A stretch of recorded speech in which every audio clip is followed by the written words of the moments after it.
राम राम शेतकरी मित्रांनो, मी संतोष रोडे पाटील, फळबाग सोबती. आपण आज पैठण तालुक्यातील खोडेगाव शिवारामध्ये सरपंच बालाजी हुलसार यांच्या बागेत आहोत. आज आपण सरपंचांचे पुत्र गजानन बालाजी हुलसार यांच्यासोबत चर्चा करणार आहोत आणि सोबत आपण हे बघणार आहोत की मोसंबी बागेमध्ये ताण कसा ओळखावा, ताण किती यायला पाहिजे आणि किती ताण आल्यानंतर पुढं आपल्याला काय रिझल्ट देऊ शकतात हे आपण बघूयात. आज योगेश मस्के सर चर्चा करतील. सोबत आहेत गजानन बालाजी हुलसार, गणेशराव डिगुळे, स्वप्नील हुलसार, परमेश्वर हुलसार, योगेश मस्के सर. तर गजू भाऊ, मागच्या वेळेस आम्ही ज्यावेळेस तुमच्याकडे आलो होतो, आपण ह्याच बागामध्ये बसलो होतो. मला वाटतं मार्च महिन्यामध्ये आम्ही आलो होतो पहिल्या वेळेस, आणि त्यावेळेस तुमचा आंब्या बहाराचा माल लागलेला होता, त्यामुळं आपल्या हातामध्ये ते नव्हतं. आता यावेळेस आमचं नियोजन तुमचं झिरोपासून आहे, सुरुवातीपासून आहे. सर, आपलं नाव काय? नकुल चौधरी. तर आपण आज बघूयात काय बदल तुम्हाला दिसतोय मागच्या वर्षीच्या बागामध्ये आणि या वर्षीच्या बागामध्ये. तर काय वाटायला गजू भाऊ? मागच्या वर्षी असं ताण येतच नव्हतं सर. आम्ही झाडं लीक मारून द्यायचे, डायरेक्ट आगारी मारली मग आम्हाला नावेला पाणी सोडावं लागत होतं. आगारी मारायचं. यावर्षी आगारी आहेत का? आगारी नाही झाडावरती. पानं पण असे पिवळे होऊन एकदम असे तानावर आल्यासारखे झाले. दरवर्षी ज्या वेळेस असं आगारी काढली का आम्हाला पाणी सोडून द्यावं लागत होतं. यावर्षी आगारीच नाही झाडात कुठे. ताण असा आला का म्हणजे आम्हाला आता भीती वाटायला लागली, ही वाळू नाही झाड असं.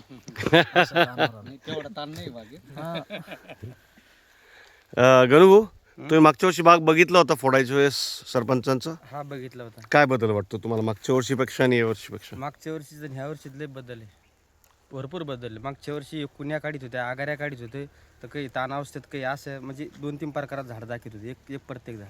आता एक सारखं झाड ताणावर आलेलं, एक आगारीने काही नाही, पिवळ होऊन पाला वळकोटे होऊन गळायला लागले. असा ताण कधी बघितलं ह्या झाडावर, नॅचरल ताण वाटत. हां. स्वप्नील भाऊ, खोडेगावमध्ये तुमचा पहिला बाग होता जो आम्ही नियोजनामध्ये घेतला होता. तुम्ही आम्हाला फेब्रुवारीमध्ये पळून लावलं होतं आणि वापस तुम्ही आम्हाला एप्रिलमध्ये बोलवलं होतं.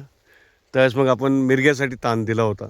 सोबत आंब्या बहाराची जे गुंडी लागलेली होती त्या फळाच्या साईजवर आपण काम केलं होतं. तर काय ह्या एका वर्षामध्ये बागांमध्ये काय बदलाव दिसत आहेत तुम्हाला, तुमच्याही बागामध्ये आणि इथंही? बदलाव काय, पण आता हिरव्या पानाची संख्या वाढली झाडाची. आपले झाडं पहिले एकदम जास्त 50% 60% तर काळीच होती झाडावर सगळी. आता यावर्षी काळी नाहीच आहे म्हणायला हरकत नाही, आणि पानाची संख्या वाढली. त्याच्यानंतर बाग लीक होणं थांबलं, मध्येच लीक होऊन जायची आमच्या बाग. काळी व्हायची, एक तर ती काळी वाळून जायची, नाही तर म्हणजे त्याच्यात स्टोरेज असेल तेवढं फेकून लीक होऊन जायची. यावर्षी झाडं मस्त, आता लीक बी नाही आणि नॅचरल ताण आहे. मध्येच असं हिरव्या पानं वगैरे काही गळून नाही राहिले, काही झाडं पानं पिवळे होऊन गळून राहिले. सगळं नॅचरल म्हणजे बिना काही केल्याचंच मस्तपैकी झाड पानातलं स्टोरेज काढीत उतरून झाडावर ताण येऊ राहिला व्यवस्थित. म्हणजे सध्या जसं पाहिजे तसं नियमन चालू आहे.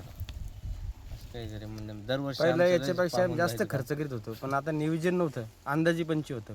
आता कसं तुमच्या प्रमाणे काय तुम्ही जसं सांगेन त्या हिशोबानं आमचं. आता ती बी नसते आता आम्ही पाणी सोडला असं एवढा ताण कधी आला, आमची हिंमत नाही तेवढी, म्हणून तुम्हाला बार का फोन करू. म्हणजे 1 8 दिवस तुम्ही आले नाही तर आम्हाला असं वाटलं आता काय करा पाणी. स्वप्नील भाऊ, एवढाच ताण जर तुमच्या बागामध्ये आतापर्यंत दिसला असता, आता दिसतोय का एवढा? तर जिजांनी आम्हाला झोपून दिलं असतं का? न्यायला आले तुम्हाला तिकडे. परमेश्वर भाऊ, आता तुमच्या बागाचं नियोजन तर आपलं जास्त झालं नाही मागच्या वर्षी. 1-2 ट्रीटमेंट आपण घेतल्या होत्या. तुम्हाला काय वाटलं त्याच्यामधून? आता त्याला तुम्ही बघा आता चौधरी साहेब आपल्याकडे सोबत पहिल्या वेळेस आहेत या व्हिडिओमध्ये. मला माहित नाही बागायतदार आहेत का नाहीये, त्यामुळे मी काही प्रतिक्रिया. अच्छा, बागायतदार आहेत. बरं सर, मस्के सर, आता काय कसा हा ताण कसा ओळखायचा, किती ताण असावा झाडाच्या वयानुसार? जसं आपल्या आता तिकडे रोपट्या आहेत, त्या रोपट्यांमध्ये ताणाचा प्रकार वेगळा दिसेल, इथं मोठ्या झाडांमध्ये हे काय आहे? सर ताणाचा प्रकार कसा 30-35% मोसंबीमध्ये पानगळ व्हायला पाहिजे. त्याचसोबत पानगळ होत असताना पानाची पुंगळी व्हायला पाहिजे, मगच त्याने झाडाला सोडलं पाहिजे. हिरवं पान कुठं गळता कामा नये. त्याचसोबत जी काडी असते, काडीचा आपल्या जर काडीमध्ये स्टोरेज तयार झालं तर काडीचा कलर चेंज होत चालतं. सर काडी आपली जी नवीन जी आगारी असली ती गोलाकार काडी होते आणि काडीमध्ये स्टोरेज दिसतं, डोळे वगैरे टव करायला लागतात. आणि 35% पानगळ जर झाली बागेत तर आपण ओळखून घ्यायचं आपल्या बागेत ताण आला म्हणून. योग्य ताण आलेला आहे. 30-35% पानगळ भरपूर झाली मोसंबी बागेत. आता आपण यावर्षी इथं पण काही बागा मागच्या 8 दिवसापूर्वी फोडलेत, कारण तिथं अगोदरच स्ट्रेस आलेला होता.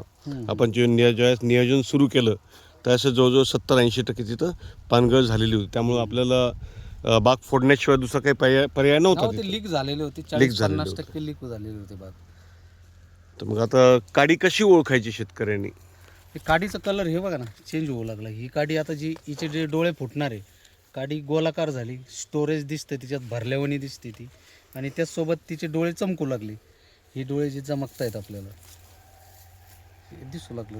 तर आज आपल्यासोबत सरपंच बालाजी उलसार किंवा पांडुरंग जिजा नाही आहेत, तर आपण पाण्याचे नियोजनसुद्धा आपण या व्हिडिओमध्ये आज कव्हर करूयात. आता इथं यांना गजानन भाऊ सांगितल्याप्रमाणे त्यांनी आडवा उभा रोटा घेतलेला आहे शेणखतानंतर आणि दांडं पाडून घेतलेले आहेत. तर आता पाण्याचं नियोजन कसं असणार आहे याचं? पाण्याचं नियोजन सर आपल्याला जसं विद्यापीठाने ठरवून दिलेलं आहे, आंबोनी, चिंबोनी, नंतर ओढपाणी आणि नंतर भरपाणी, हे जे पाण्याचे प्रकार आहे त्या पद्धतीतच आपण इथं पण नियोजन करणार आहे. इथंच नाही, आपल्या सगळ्या शेतकऱ्यांकडे हे नियोजन करणार आहे. ते जमिनीच्या प्रतेनुसार ठरणार आहे. आता ही मध्यम स्वरूपाची जमीन आहे, इथं आपण आता सुरुवातीला या दांडामध्ये एक डुलका सोडून देणार आहे, म्हणजे ओढ पाणी देणार आहे आपण. या दांडामध्ये पाणी झाल्यानंतर इथून 4 दिवसानंतर या जमिनीमध्ये इकडं वापसा आहे, ते पापडी धरते जमीन. इथं वापस आल्यानंतर आपण मधला जो ब्लॉक आहे आपला खोडांचा, जो खोडापासून एक 4 फुटापर्यंत 3-3.5 फुटापर्यंत अंतर सोडून मधल्या भागामध्ये आपण म्हणजे आता इथं आपण खोऱ्याने थोडंसं ओढून घेणार समजा आतमधून, म्हणजे हे या प्रकारे असे हे ओढून घेणार आणि इथून पाणी काढून देणार आपण, म्हणजे ते खोडाकडे जायला नको पाणी. बरोबर. किंवा आतल्या भागात भर लावणार आपण. हा, आतमध्ये आणि बाहेर दोन्ही भर लावून भर लावणार, पाणी आपण असं काढून देणार. एक साईडनंच पाणी देणार आहे 4 दिवसानंतर, आणि हे वाळल्यानंतर 4 दिवसानंतर आपण दुसऱ्या साईडनं पाणी देणार. अच्छा, म्हणजे आपलं इथं पहिलं पाणी कंप्लीट होईल. म्हणजे खोरं घेऊन उभं राहणं जरुरी आहे. हो, शेतकऱ्यांना याच पद्धतीत पाणी द्यायचंय. इथं आपलं पहिलं पाणी कंप्लीट होईल. त्यानंतर आपण जो रासायनिक डोस असतो, कारण आपण रोटा मारण्यापूर्वी आपण शेणखत मिक्स केलेले सऱ्या पाडण्या अगोदर, जो रासायनिक डोस असतो तो नंतर आपलं दुसऱ्या पाण्याला, दुसरं पाणी जेव्हा इथे येईल तेव्हा आपण रासायनिक डोस झाडाच्या मुळांच्या कक्षामध्ये चौकोनी भागामध्ये आपण टाकून देणार. अच्छा, आपण जर झाडाच्या मुळामध्ये चौकोनी कक्षामध्ये टाकणार आणि पाण्याचं व्यवस्थापन सुद्धा आपलं तसंच राहणार की सगळ्या बाजूंनी मुळांना पाणी मिळणार, याचा काय फायदा होणार? पहिलं पाणी आपण या सिस्टम मध्ये का देतोय, जोपर्यंत आपण झाडाची सगळी मूळ चालू करत नाही तोपर्यंत झाड सगळ्या साईडनं सारखं फुटत नाही. आणि जेवढी मूळ आपण जास्त चालू करू तेवढी झाडामध्ये ताकद वाढून जाणार आहे. आणि आपण जे अन्न घटक देतोय त्याचसोबत जमिनीत पडलेले जे अन्न घटक आहे हे उचलायला जास्त प्रमाणात मदत होणार आहे. आणि ज्यावेळी तुमच्या बागेमध्ये कळी जास्त निघते त्यावेळी तिथं गळण्याची पण शक्यता जास्त असते. मग जर आपण मूळ सगळं चालू ठेवलं झाडांचं तर झाडांना ताकद जास्त पोहोचते, झाडामध्ये पानांची संख्या वाढून जाते, पानाची अन्न निर्मितीचं कार्य चांगलं होतं. त्याचसोबत जर मूळ जास्त प्रमाणात चालू राहिलं तर झाडामध्ये ताकद जास्त पोहोचल्यामुळे जी गुंडी आपली सेट होणार आहे किंवा जी कळी निघणार आहे ती स्ट्रॉंग राहणार आहे, तिची सेटिंग जास्त स्वरूपात होणार आहे आणि जी गुंडी अवस्थेत गळ होणार आहे ती थांबून जाणार आहे. त्यामुळं आपली सगळी झाडांची मूळ याची कार्यक्षमता फार महत्त्वाची, आणि त्याला आपण या पद्धतीत चालू केल्यानंतर ती कार्यक्षमता त्याची कंटिन्यू चालू राहते. जसं आता काय होतंय, कधी कधी शेतकरी मध्येच पाणी सोडून देतात, लोड पाणी सोडून देतात, मग अशा अवस्थेत आघारी निघणं, कळी कमी निघणं हे प्रकार वाढून जातात. पुढे ती निघलेली कळी स्ट्रॉंग नसते, तिचं सेटिंग जास्त होत नाही, तिच्यामध्ये पण नर मादीचा प्रकार असतो, नरांची संख्या वाढून जाते, मादीचं रूपांतर सेटिंगमध्ये होत नाही, या अनेक गोष्टी आहे. त्याच्यामुळं पाण्याचं व्यवस्थापन जसं आपल्याला विद्यापीठाने ठरवून दिलेलं आहे आंबोनी चिंबोनी भरपाणी लोड ते प्रकार आपण अवलंबायला पाहिजे आणि त्यानुसारच नियोजन करायला पाहिजे. गजूभाऊ, आता तुम्ही मागच्या वर्षापासून बाग बघतायत स्वतःचं. मागच्या वर्षी जे पाण्याचं तुम्ही नियोजन केलं होतं, तुम्ही ड्रीपवर बाग फोडला होता पूर्ण आणि आपण आज ज्यावेळेस बाग जो आहे तो ओपन पाण्यावर आपण फोडतो आहोत. तर आणि याच्या मागच्या वर्षी फ्लड पाण्यावर फोडला होता ना, बाग जास्त माल निघला होता आमचा. अच्छा, माल पण मागच्या वर्षी चांगला आम्ही ड्रिपवर घेतला ना, ते सेटिंग होत नाही ड्रिपवर. काय होतं तुमचे झाड बाग मोठी झाली आहे, त्याची पाण्याची असो अन्नद्रव्याची अशी सगळ्या गरजा मोठ्या झालेल्या आहे आणि आपण ते ड्रीप व्यवस्थापन चांगलं नाही असं म्हणत नाही आपण, परंतु मग ड्रीप व्यवस्थापन पण त्या पद्धतीत पाहिजे. आता तुम्ही दोन नळ्यावरती जर कव्हर करताय तर त्याचा जेवढा भाग तुमचा ओला होतो तेवढ्याच भागेत तुमची मुळी ऍक्टिव्हेट राहते, तिथलंच अन्नद्रव्य तिथलीच मुळी काम करते आणि तेवढंच अन्नद्रव्य ती पाणी जास्त वेळ झाडापर्यंत देतो पाठवते. आपण, पण ते पाणी जमिनीत खोलपर्यंत चाललं जातं. हे अन्नद्रव्य पुरं ते खाली कांगत जातं. नाही ते मुळाच्या कक्षात थांबत नाही ना. हा आता काय होतं तुमचं जर ड्रीपवर तुम्ही सेटिंग केली, आता समजा 30-35-40% सेटिंग होते झाडामध्ये, फळं तयार होतात, पण रिकामी जी काडी राहते ती परत तुमची ट्रेस बसू नंतर पावसाळ्यात जेव्हा तुमची सगळी मूळ चालू होते तेव्हा ती फुटायला चालू होते. आणि मग मिरग्या निघतो. मग इतर मग अडकण मिरग्या हे परिणाम चालू होऊन जातात. आणि मोसंबी असो कुठलाही बहार असो, त्याच्यामध्ये जर आपण एकच बहार पकडला, कुठलंही झाड असो, एक बहार जर व्यवस्थित घेतला तर झाडांचं पण व्यवस्थापन चांगलं होतं, मालही चांगला मिळतो आणि झाडही जास्त दिवस त्यांचं जगण्याचा कार्यकाळ वाढून जातो. तुमचे काही प्रश्न गजूभाऊ, स्वप्नील भाऊ? प्रश्न काहीच नाही, तेच आम्हाला ताणाचाच प्रश्न होता तेवढा. आता तुम्ही सांगितलं ताणामुळे तुम्ही ताण घेऊ ताण. लागले. बरं बरं, आपण सोबतच तानावर सोडलेले आहेत. पलीकडले रोपड्याचे झाडे आहेत, तिथं ताण जास्त आहे. छोटाले झाड आहे आणि जमिनीचं थोडं इथल्यापेक्षा त्याची प्रत थोडी हलक्या स्वरूपाची आहे. हा, मग हे बघा आता तानाचे पण कार्यकाळ ठरलेले. एकदम हलकी जमीन 35-40 दिवस ताण पाहिजे, मध्यम जमीन असली तर 55-60 दिवस ताण पाहिजे आणि भारी जमीन असली तर 70-75 दिवसापर्यंत ताण द्यावा लागतो. भारी तर याला कमी म्हणजे ताण आलेला आहे, पण याला वेळ आहे आणखी. ते झालं आणि झाड पण मोठं आहे नाही, हा, ते रोपडे हे झाड तुमचं मोठं आहे, याची पानांची संख्या, याचा विस्तार मोठा, याचं मुळांचं विस्तार मोठा आहे, म्हणजे याचं जो ताण पाहिजे तो कमी प्रमाणात येतो त्या झाडाच्या असं. अच्छा, दुसरी गोष्ट ही की आता पाणी आपण जे रोपडे आहेत त्यांना 2-5 दिवस अगोदर सोडण्याचं आपण नियोजन करतोय आणि याला 2-5 दिवस थोडंसं याला लेट. आपण एक 5 जानेवारीपर्यंत पाणी सोडू, तोपर्यंत तुमचं जे काही ट्रेसवरती झाडं आलेले जे रोपडे आहेत त्याला तुम्ही पाणी भरून घ्या. पाणी या सिस्टममध्ये देऊ आपण आणि याच्यातून काय होतंय, पुढं झाड कसं फुटतंय यांचं परत आपण प्रतिक्रिया घेऊ. फुटल्यानंतर सेटिंग नंतर बघून आपण या नियोजनामध्ये काय बदल होतात ते व्हिडिओमध्ये आपण इतर शेतकऱ्यांना दाखवू आपण. चालेल. गणूभाऊ, तुमची काय प्रतिक्रिया आहे याच्यावर? नाही सर म्हणते ते बरोबर. आधी म्हणजे पहिलं पाणी हे जे द्यायचं आहे ना एकदम ओके, मग दमाना हे झालं पाणी झालं ना एकदम योग्य झाड फुटायच्या शक्यता आहे सरच्या म्हणण्यानुसार. आम्हाला बी अंदाज आहे तसं. तर आज आपल्या व्हिडिओमध्ये सरपंच बालाजी उलचार आणि जिजा नाही आहेत, पांडुरंग जिजा, तर थोडीशी त्यांची कमी आपल्या आज व्हिडिओमध्ये आहे. तरी आजही सरपंच आहेत ना, जे रनिंग सरपंच आहेत ते. अच्छा अच्छा अच्छा. नाही पण तरी हां, ते सिनियर असतात ना. ठीक आहे सर. चालेल. तर शेतकरी मित्रांनो, तर अशा प्रकारे ताण ओळखावा. जर अशा प्रकारे ताण आला असेल तर हा तुमचा एक मोसंबी बागेमध्ये एक योग्य ताण आहे. आणि यावर्षी विशेष म्हणजे योगेश सर पाऊस जास्त झाला होता, त्यामुळे बऱ्याचशा शेतकऱ्यांना बाग ताणावर आणणं एक खूप मोठी समस्या होती. त्यामुळे थोडासा नियोजन बदलाव केला अशा बागांमध्ये. दिवाळीच्या आसपास ज्यावेळेस वापसा होणं सुरू झालं होतं तेव्हा आपण वरचं पाणी दिलं, काळं पाणी आपण ज्याला म्हणतो. ते काळं पाणी देण्यामागं उद्देश काय होता? आपण पण दिलं असेल तर याच्यामध्ये उद्देश काय होता यावेळेस? सर काय झालं तर जे 2-2.5 महिने जमिनीमध्ये कंटिन्यू ओल होती त्यावेळेस मुळांचं कार्य बंद झालं होतं, तेव्हाच झाडं ताणावर गेली होती. आणि पाऊस उघडल्यानंतर जशी ओल उठायला लागली तसं पानांनी झाडाला सोडणं चालू केलं होतं. ज्यावेळी आपण असा अनुभवायचं आलं की जिथं आपण पाणी दिलं वरचं, पाऊस बंद झाल्यानंतर वापस आल्यावर पाणी दिलं तिथं ती पानगळ झाली नाही.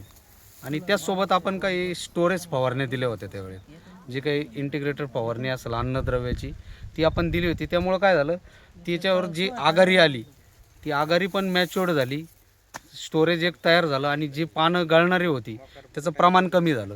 आणि त्याच्यामुळं काय झालं, जेव्हा आपण आता नंतर पाणी बंद केल्यानंतर जेव्हा तानावर झाडं घेतली नोव्हेंबरपासून 1 नोव्हेंबरपासून जी तानावर झाडं घेतली, तर त्यांची जेव्हा आपण स्टोरेज याच्यात फवारण्या चालू केल्या तेव्हा पानगळ झाली.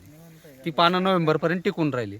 परंतु जिथं पाणी देण्यात नाही आलं, जिथं त्या स्टोरेज फवारण्या गेल्या नाही, तिथं काय झालं, झाडांनी त्या झाडांवर पानांनी सोडून दिलं. आणि जेव्हा यांनी तानावर झाडं सोडले तेव्हा ती झाडं लीक व्हायला चालू झाली. जसं थंडीचं परिणाम वाढून गेले, थंडी वाढत गेली, तसं ते झाडं लीक व्हायला लागली. मग ते प्रॉब्लेम वाढून गेले. तर शेतकरी मित्रांनी निसर्गानुसार थोडेसे बहारामध्ये नियोजन करायला पाहिजे असं मला वाटतं. तर शेतकरी मित्रांनो, अशा प्रकारे आपलं पाण्याचं नियोजन आपण यावेळेस ठेवलेलं आहे की पहिलं जे आपल्याला पाणी द्यायचं, पहिल्या पाण्यामध्येच आपले 3 फेजेस असतील. पहिलं दांडामधून आपल्याला डुळकी सोडून द्यायची. आता डुळकी म्हणजे पूर्ण दांड भरवायचा नाही आहे, आपल्याला फक्त मधल्या भागातून पाणी निघेल अशा प्रकारे त्याचं नियोजन करायचं.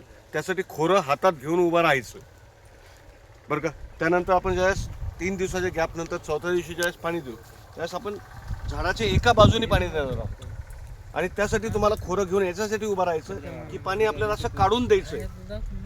आणि हे पाणी जे आहे ते सगळी खोऱ्यानी माती सरकवत काही आतमध्ये सरकवायची, काही बाहेर. त्याने हा जो काय म्हणतात त्याला वरम हा वरम पण मोठा होईल आणि खोडाकडे सुद्धा पाणी जाणार नाही याची आपल्याला दक्षता ठेवायची. खोडाला पाणी लागू नये याची दक्षता घ्यायची. हा. त्यानंतर तिसरं जे पाणी असतं म्हणजे पहिल्या पाण्यातलं तिसरं पाणी बरं का, ते या बाजूने आपलं राहील. आणि त्यानंतर मग आपण लोड पाणी आपण दांडामधून इकडे भरू. त्याच्यापूर्वी आपल्याला रासायनिक डोस भरायचा आहे. त्याच्या अगोदर रासायनिक डोस आपल्याला भरायचा आहे. चालेल. तर योगेश सरांनी सगळं हे नियोजन सांगितलेलं आहे. ज्या शेतकऱ्यांना अशा प्रकारे शक्य आहे त्यांनी करावं. ठिबकवर जे पाणी फोडतात त्यांनी सुद्धा काही जर जरूरतनुसार बदलाव करायचे असेल तर त्या दिशेने करावेत. आणि ठिबकवर सुद्धा बाग चांगला फुटतो, फक्त प्राण्याचं प्रमाण जे आहे ते योग्य वेळी तेवढं पाणी मिळायला पाहिजे. मी संतोष रोडे पाटील, योगेश मस्के सरांसोबत फळबाग सोबती. तर आपण अशा प्रकारे पाण्याचं नियोजन यावर्षी केलेलं आहे. तर परमेश्वर भाऊ धन्यवाद. गजानन भाऊ खोरं घेऊन तयार आहेत बिलकुल. चौधरी साहेब रामराम. स्वप्नील भाऊ, आता आपण आपला बाग बघूयात आणि सोबत जिजांना ठेवूयात. ठीक आहे. तर गणेश भाऊच्या बागात जाऊयात आपण. धन्यवाद सर.